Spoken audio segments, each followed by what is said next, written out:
järgmine võistleja, Sander Roosmaa Korpokiselt.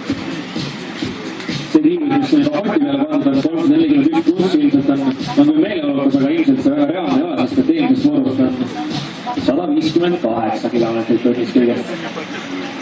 Aga noh, lootus ei tohi ju alahinnata. Tähtis on suurelt mõelda.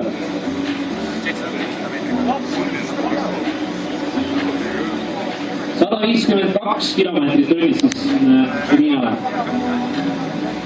Natukene kehvem kui esimene voor.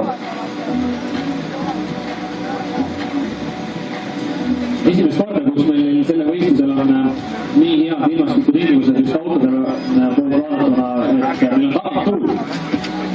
Peaaegu alati on siin Haapsalu lennuväljal, mis vastu või vähemasti külgtuul, et tagant tuulega ilmselt tulemused tavaliselt sellele lõpus oluliselt paremad. Markse Häälekon start esimene selle pildi kohta. Absoluutselt, jah. 158 kilomeetrit võistluste sõitnud. Pilti vaadates. Oota, siin on nüüd läheb see juurde. Aga ma rääkisin tagant tuulde, aga lähevad kohe juurde. Oleme ausalt kiirema. Kiisin on mitte pilti ei minna, nii et Jah, seda pilti ei tule. 229 on meil siin Audi A8 kirjas. Kiirema diisliga. Järgmine võistleja Lauri Vadi, Audi S4-l, eelmisest voorust temal 164, ilmselgelt ei ole see selle auto viir, et isegi tehase seadus peaks ta gramm üle 200 sõitma.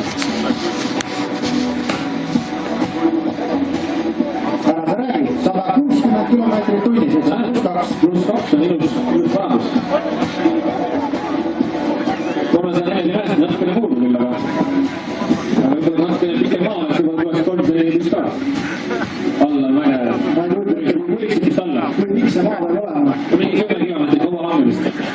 Siis äkki jah.